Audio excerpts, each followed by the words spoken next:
afternoon.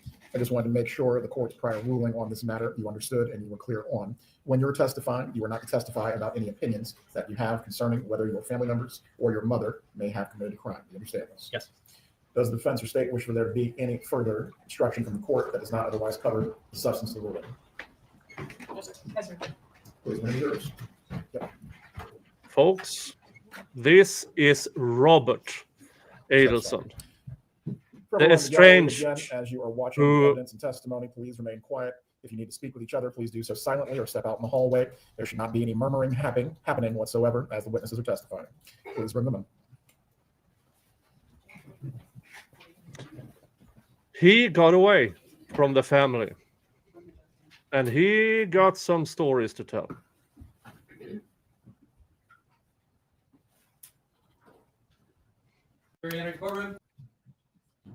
Please raise your right hand to be sworn. Do you swear or affirm the testimony you're about to give in this matter will be the truth? I swear. You may take your seat.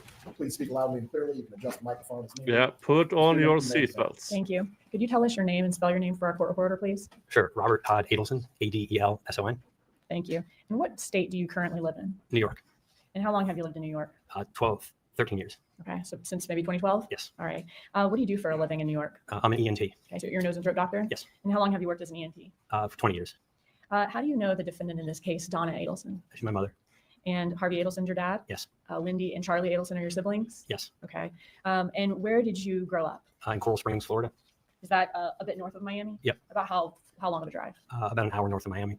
Okay. When y'all were growing up, did you all, the five of you, live in the same house as a family? Yes. And who's the oldest child? I am. Okay. Who's the middle child? Charlie. How many years between you and Charlie? 3 years between Charlie and I. And then who's the youngest then is Wendy? Yes. And how many years between Charlie and Wendy? 3 years. Okay.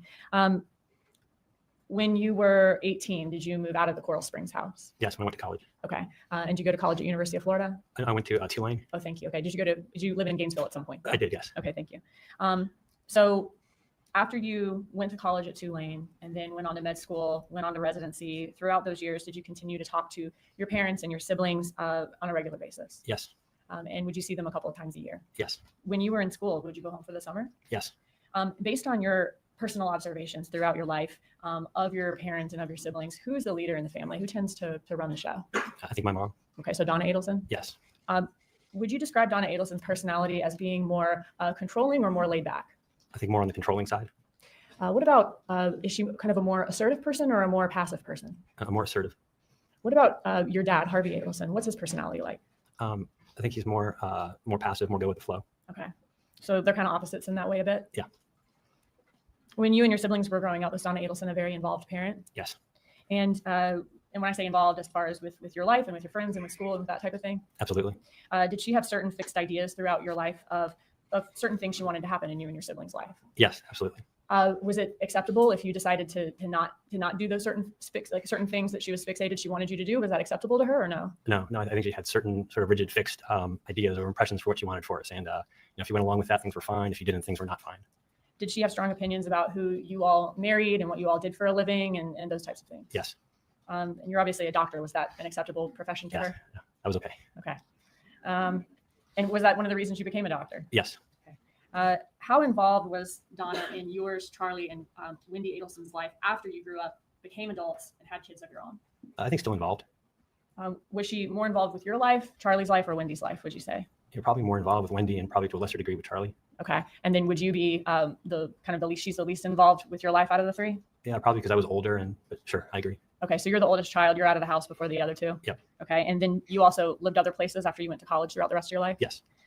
Now, was this like a healthy level of involvement that she had with the three of your lives, or was it more of like a micromanaging as you saw it? I think it was certainly between over-involved and controlling. It probably lended itself more toward controlling, but there's, in various realms, more or less. But I think certainly that was the tension. Okay, so a little more on the controlling side. Yes. And does that include your personal lives as far as your relationships and in your professions, your jobs? Yes. Was it Charlie who always needed more attention than the other two children? I think so, yes. When did Wendy's life start becoming one that she needed to pay or give more attention to? I think when she had some troubles in her marriage, I wasn't aware there were any troubles in her marriage until Wendy left. But I think around that time when she had two young children, I think that was when she became more involved. And I was, at that point living, pretty good distance away. Okay. Were you living in Philadelphia at the time? Yeah, but first in Philly and then in New York where we live now. Okay. And so Charlie always got a lot of attention, and then Donna also started giving her attention also to Wendy's life once Wendy starts going through the separation or divorce. Yeah, I agree. Okay. From your interactions with Donna Adelson through your whole life growing up and even as an adult, would you describe her as someone who's mentally sharp, thinking about things from all angles, or is she someone who's a little more gullible? Yes, sir. Oh, sidebar. By now, the defense knows the tactics. So they are trying to break the flow. Because I don't see it was any problem with that question. It was just a break of flow. Sidebar number 9.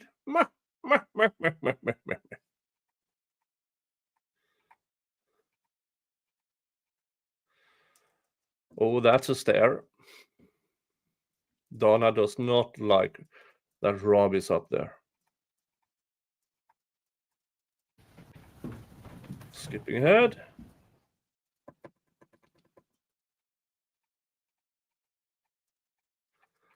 Skipping.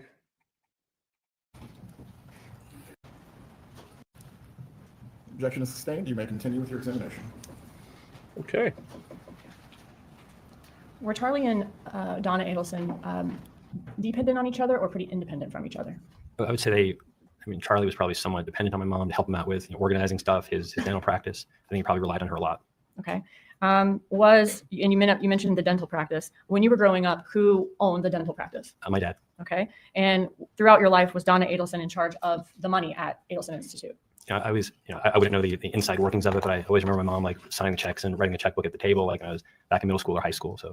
Okay. So even back then, she would do some bookkeeping or payroll type things at home. That's my memory of it. Okay. And then did the dental practice, you said it obviously started out at Harvey's. Do you remember a time when Charlie Adelson took over? I remember my dad making a joke about him having a very understanding boss because Charlie was now his boss. So.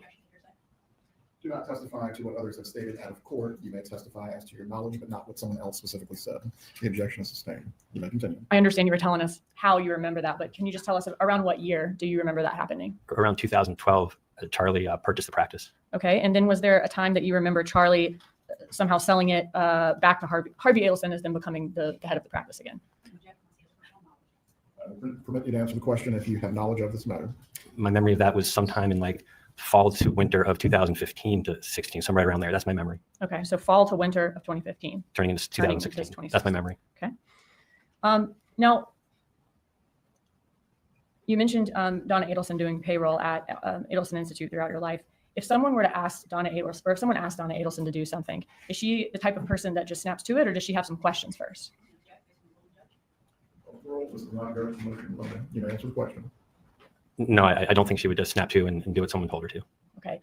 Is she the type of person who's going to have some questions if you ask her to do Yes, something? I think she would definitely have some questions. Okay. How did Donna Adelson feel about Dan Markel when he and Wendy first got together and were headed towards marriage? He was very positive about him. Okay. So he was somebody she approved of. Yes.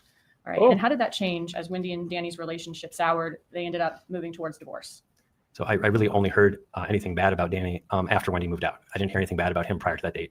Okay. So just kind of went from everything's fine to then hearing bad things about him. Yes. And when you say hearing bad things about him, like from her? From Donna Adelson? I'm yes. sorry? Okay. And how did Donna Adelson feel about Dan Markel in 2014? I mean, she hated him. Would this come from your knowledge of that? Come from things that she would say to you? Yes. I mean, yeah. Did you observe that Wendy played a bit of a damsel in distress, in your opinion, in the divorce? Yes, I think that's a good way to describe it. Did Donna Adelson ever talk to you about Wendy Adelson and Dan Markel's divorce? I apologize to Donna Adelson. I apologize. Can I hear the Sorry, question did again? Donna Adelson ever talk to you about Wendy and Dan Markel's divorce? Some. I mean, the phrase that sticks in my head is that Danny was depoing Wendy to death. I wasn't involved with all the various motions. I remember that phrase. I remember there being a lot of court motions back and forth. But I remember that phrase. I remember some complaints about like very long either mediation or depositions that Wendy had to endure. Okay, so this is Donna saying Wendy's having to go through these things. Yes. Okay, and just telling you about it. Yes. How did Donna tell you that, or did she tell you that how Wendy was planning to leave Dan Markel and give him the news that she was leaving the marriage? think you're going to need to rephrase this in such a way the witness can answer, Mr. Dugan. How did Donna Adelson describe to you how Wendy Adelson left the marriage? Object to hearsay. Mr. Dugan, please approach. Yeah, that's clear hearsay, in my opinion. She knows how to ask this question better. This is a normal prosecution's tactic. Ask the question wrong, then ask the questions correct, because then you have the repetitive infuse in the jury's mind. Oh, this is important. I really don't like that practice, especially if you know how to ask a proper question. Sidebar counter 10.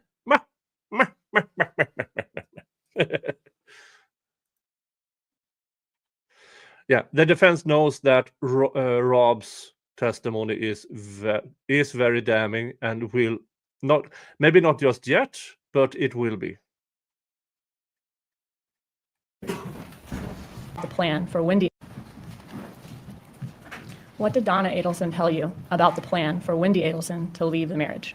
Sure. When she told me that that she had been in Tallahassee for several months. This is Donna Adelson? Yes, that she had been in Tallahassee for several months, renting a new place for Wendy, arranging for movers, moving money around and getting things set up. I only knew this after Wendy had moved out, but she was relating to me what had occurred over the summer.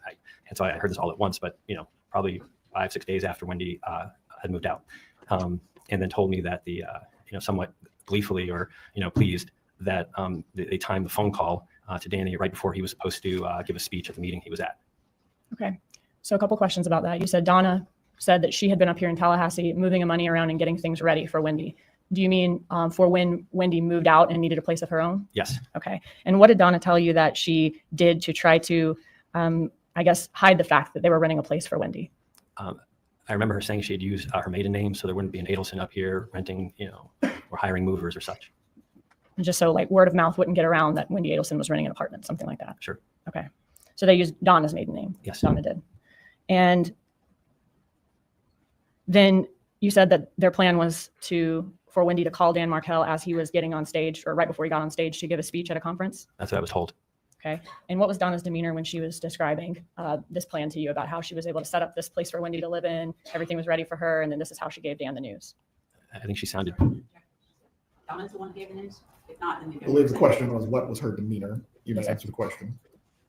She sounded pleased to me. Did you ever see Donna Adelson doing anything to help Wendy Adelson with the divorce? I think she was, answering a lot of emails and looking over emails that went back and forth, looking over motions and such. Did you personally see that when she was visiting you? Did you see Donna Adelson doing those things? Yes. Okay. Was there an occasion when you all were in the hospital and Donna came to visit and was doing those things in the hospital? I think it was at our home at the time, right before we went to the hospital. But yes, that's where we saw the email. Okay. And while she was at your house during that time, was that when you were living in Philadelphia? That was in Albany. Albany. Okay. Did she want the Wi-Fi at that time so that she could get on the internet and work on these filings? Yeah, she said she had things to do to help out with the divorce. What date would that have been? Do you remember? October of 12. Yeah. Did Donna Rob Adelson is tell you that spilling Wendy some truths Adelson was here. trying to get permission to relocate to Miami? Yes. And did Donna Adelson tell you about the $1 million bribe she wanted to offer Dan Markel? Yes. During the year or two after Wendy Adelson left Dan Markel, how much time was Donna Adelson spending in Tallahassee? From Yeah, personal knowledge of her being here. You may answer as to your personal knowledge on the subject matter. I can rephrase, Judge. Did Donna Adelson tell you information about how much time she was having to spend in Tallahassee? she said that Wendy needed a lot of help because now she has 2 boys on her own, and so she was up there a lot. And I think yes. Who cared more about Wendy Adelson's divorce from your conversations? Was it Donna or Charlie? Donna. What types of things does Charlie care about? What are kinds of things is he really into? I mean, like go-karts, jet skis, going out, boats, not Wendy's divorce. Okay. And is Donna Adelson very into her kids and grandkids and Yes. their success? Yes. Do you think Wendy's divorce? Yeah. So how did Charlie go from not caring about especially much about Donna's divorce to paying to have him killed? Who influenced him?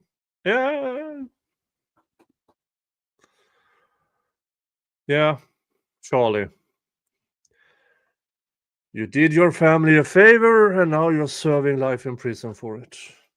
So her moving, I guess, do you think Wendy and her boys moving to Miami was particularly important to Charlie Adelson from your observations? I don't think so. During the divorce, from your conversations with Donna, was she fixated on Wendy taking this job with a guy named Gary Cohen in Miami? Yes, that was a common discussion point. Okay. Did she seem like it was just something that she kind of thought would be a good idea, or something that she seemed to have a real obsession with? It came up a lot in my discussions with her about this job with Gary, where she'd be making $1 million a year and she'd be a partner. And it was something that was brought up a lot, that she'd be able to take care of her kids in a way that she couldn't up in Tallahassee.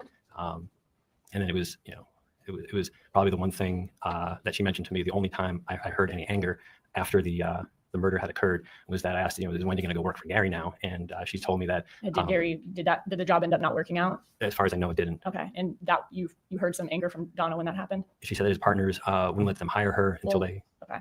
Sorry. But there was some anger there because the job didn't end up working out. Yes. They couldn't hire Wendy, or didn't want to hire Wendy after all. That's what I was told. Okay. Thank you. Now, during the summer of 2014, did Wendy Adelson, I'm going to move on to 2014 now. Did Wendy Adelson send you a text where she referenced having a boyfriend? Yes. And was this before Dan Martell's murder? Yes. Why was that memorable to you? It was just unusual. Wendy, never was someone who would, share her, romantic life or boyfriends, or, tell me or, text me about anyone she was dating. So it just stood out as, unique or different. Okay. What did she, was there something in particular that she said that struck you as also unusual? Okay. I guess, was it your impression that your parents knew about this boyfriend at the time, or no? No, the text said, don't tell the parents. Cool.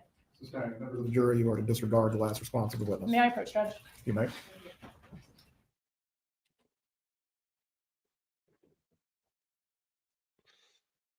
And sidebar counter 11.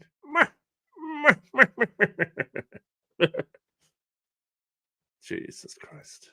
Now we're talking. Now we're getting up to numbers.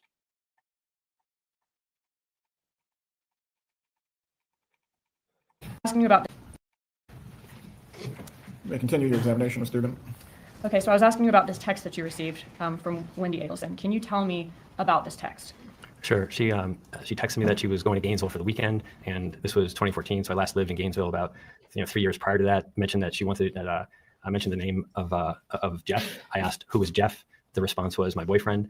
I responded I didn't know, and she said you wouldn't. I didn't hear it from the parents. She said they don't know. And so it just struck me as, and she sent me some pictures of Jeff with her and the boys. It struck me as unique because she'd never shared the name or photograph of a boyfriend before. Okay, so Members of the jury, as to the last question and response, you are not to consider the hearsay statement for the truth of the matter asserted.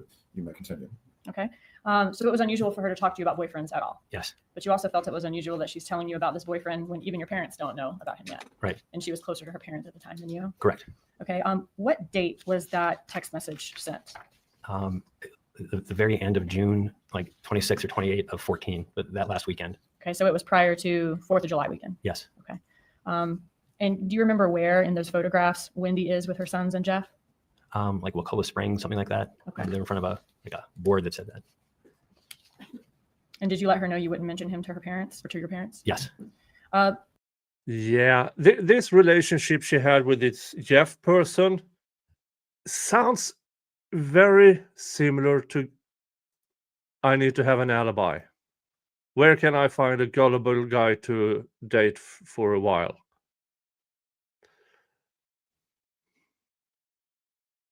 And I think when Jeff testified in Charlie's trial, that was the notion he has afterwards, that he was just used as a pawn.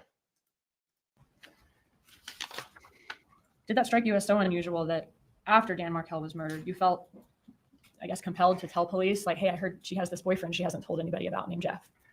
Yes, I did. The FBI came to my house and I spoke to them once, and either it didn't come up or, it's a bit nerve-wracking talking to the FBI, and they didn't ask any questions about that.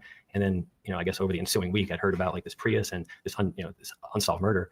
And I remembered, it struck me as odd that I was sent these photographs of a boyfriend and not to tell the parents about him. And so that's when I wanted to have a clean conscience. So I reached out to the FBI and I said, I don't know if this matters, but I figured I would, tell you about this. And they came back for a second interview and looked at the pictures. Okay. When is your father, Harvey Adelson's birthday? July 5. Okay, so on July 5th of 2014, how old would he have turned that year? 70. Okay, and this is about 2 to 3 weeks before Dan Markel was killed. Yes. Did your family do anything to celebrate his birthday that year? Yes, we had a party at their condo. Okay, was Miami. there a gift from the family or from any of you to him? No, I remember an email, and my dad is not someone who wants gifts or a big deal made about him. And so, the email was like, your dad doesn't want gifts. He just wants all of his kids to be with him on his birthday. And was that from Donna Adelson? Yes, So she's basically letting you know you and your kids coming is going to be his gift. correct. And everybody, all the kids and grandkids being Correct. there.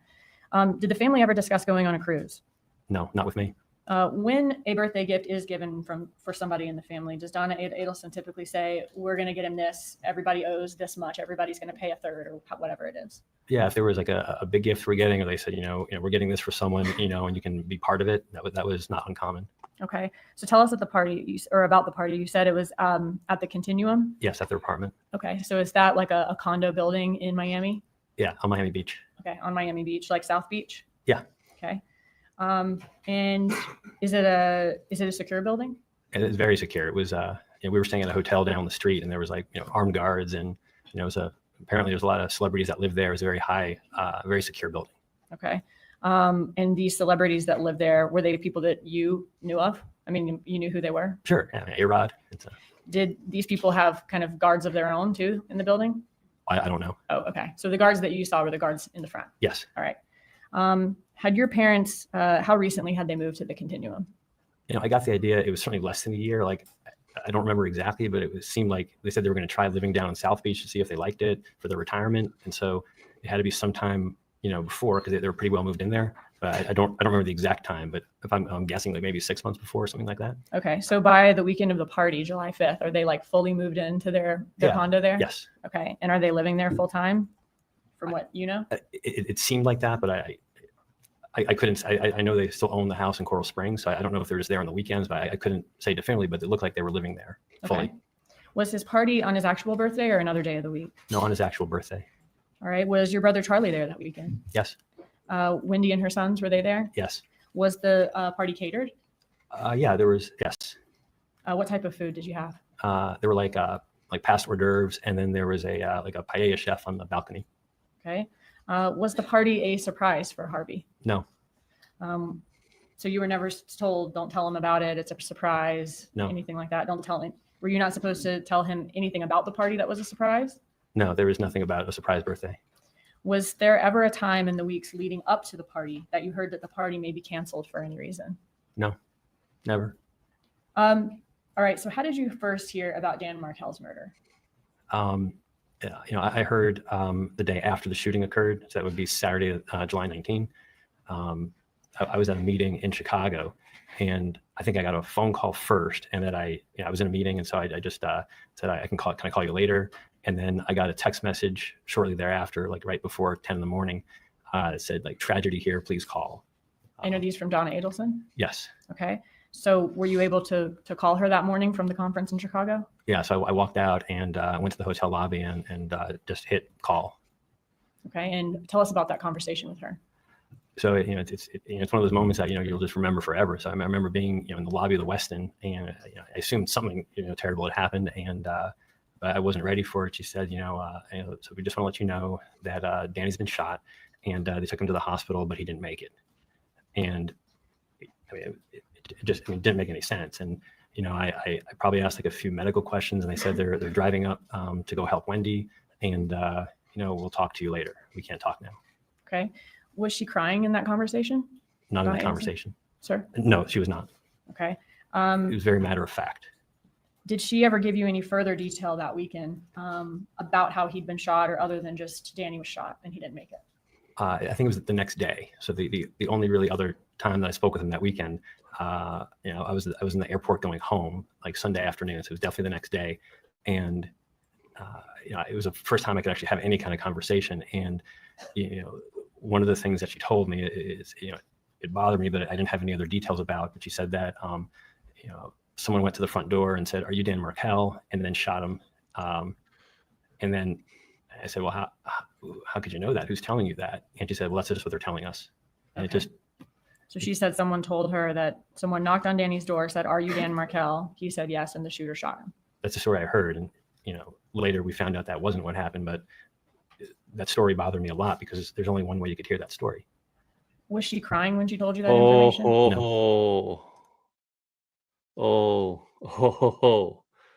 information? Remember, he was not allowed to express if he thinks somebody was guilty or not.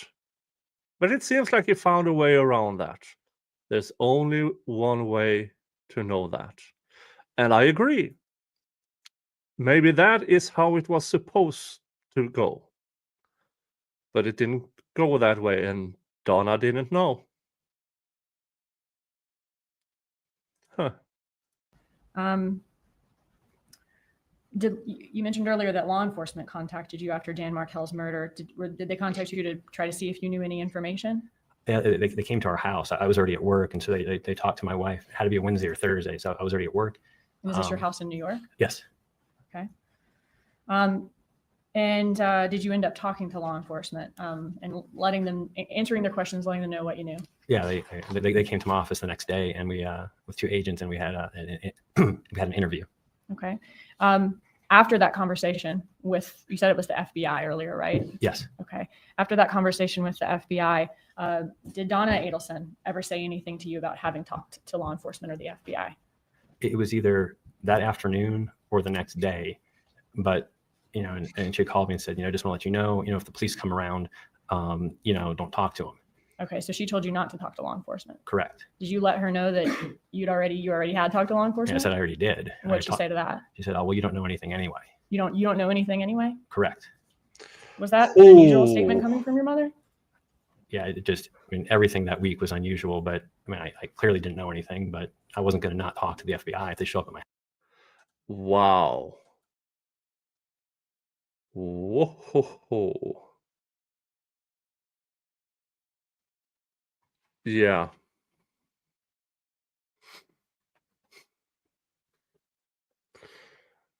Yeah. Rempilak, based on Robert's testimony, Wendy tried to set up Jeff for Dan's murder. She probably picked him to be the scapegoat from day one. Yeah, we will hear from Jeff. How Wendy went out of her way to make sure that he had no alibi for that day. And also went out of her way to not have an alibi the previous time the hitman went up there. But that is later in this trial. House. Rob. How did you respond? Let me ask you this. After the murder of Dan Markel, did Donna Adelson seem curious about who killed Dan Markel? No.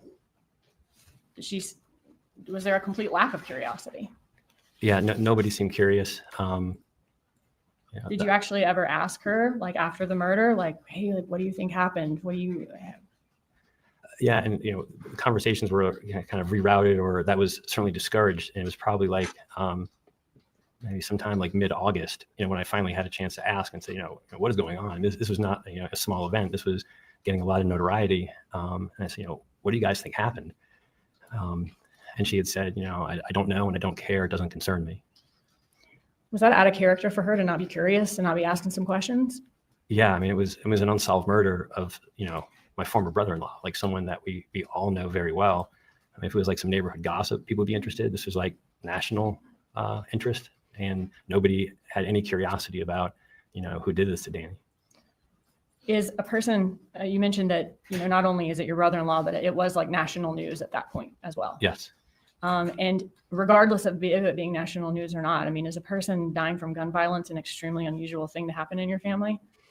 Yeah, to this day, Danny's the only person that I know who's died from gun violence or been a victim of gun violence. So it's unique in that manner. What would your mom, Donna Adelson, do if you did try to ask her any more about Danny's murder after that? It wasn't a subject for discussion. It would be rerouted, or it was just not a subject to discuss. When you say rerouted, do you mean like changing the subject? Yeah. Okay. All right. Fast forward to 2016. Do you remember in May of 2016 when Sigfredo Garcia and Luis Rivera were arrested?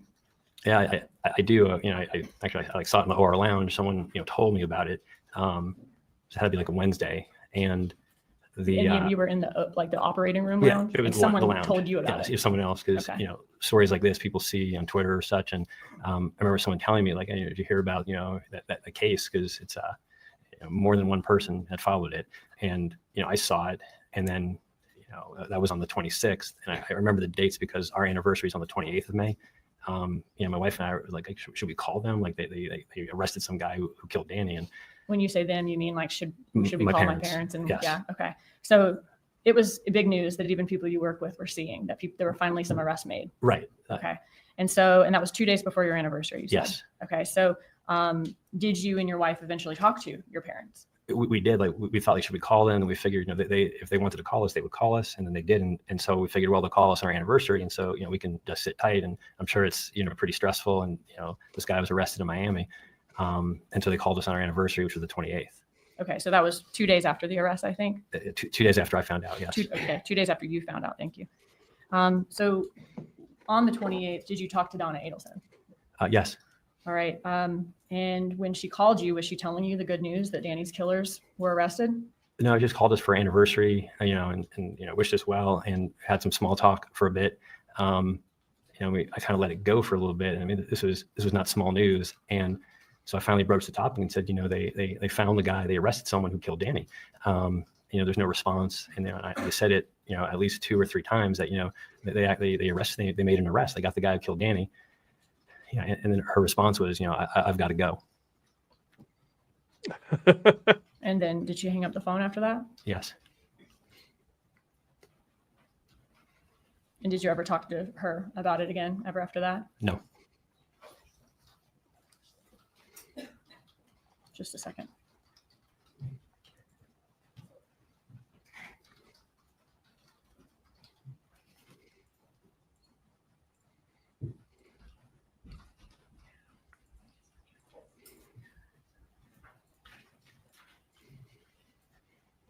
Yeah, this is damning. Other than her reaching out for happy birthdays, happy anniversaries, that kind of thing, was that the last conversation you had with her? That was the last time I spoke to her. Okay, that's all. Thank you. Cross-examination.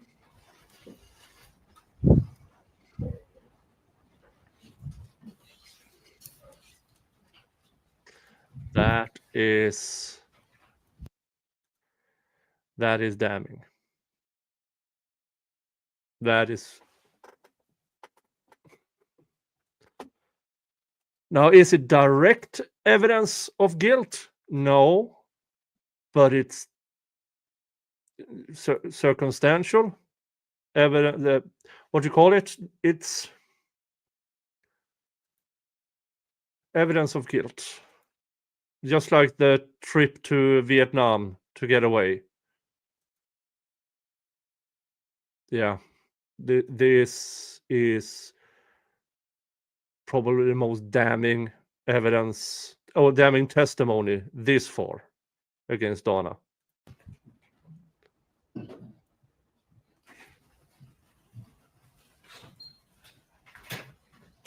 afternoon, sir. Good afternoon.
Between 2000, I'll say it again, good afternoon. Good afternoon. In 2000 and between 2012 and 2014, how many times did you come to visit your family in South Florida? 2012 and 2014. My daughter was born in October of 2012, and so I think my dad's birthday. Oh no, there was a Thanksgiving, I think in 2013. So I mean, pretty much Thanksgivings were the times when we would travel, having a 1-year-old and a 3-year-old. So Sure. Okay, so Thanksgiving of 2013 and then your dad's birthday in 2014. yeah, there could have been one other one, but I remember those two for certain that I could swear to. Okay, and when you came for his birthday was on the 5th. You came in on the 4th, the party was on the 5th, and you left on the 6th, correct? That's my memory of it. And Thanksgiving, kind of the same thing? I mean, you got a Yeah. job you got to get back to, right? Yeah. And how frequent were the phone calls that you were having with your family? Probably less than once a week, maybe every other week, something like that.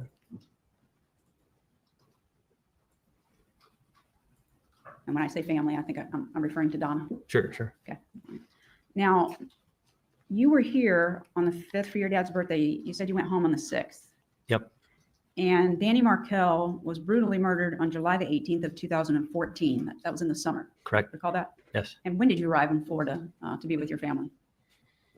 I didn't. Thank you. You had mentioned in your direct testimony that your mom called and said you shouldn't talk to the police. You recall that? Yeah, I do. Yes, What actually happened was a family friend, Michael Weinstein, you know him, correct? I do. Yeah. Your mom indicated that he had called and advised that as a family friend and an attorney that you all should not talk to the police. That's what she told you, isn't it? Yeah. Thank you. I don't have anything. What's the fucking difference?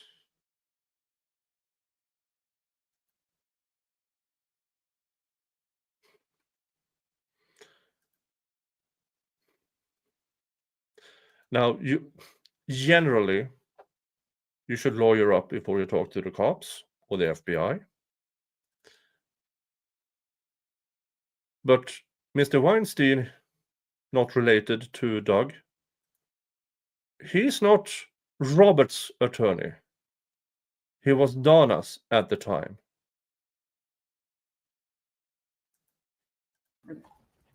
Redirect examination.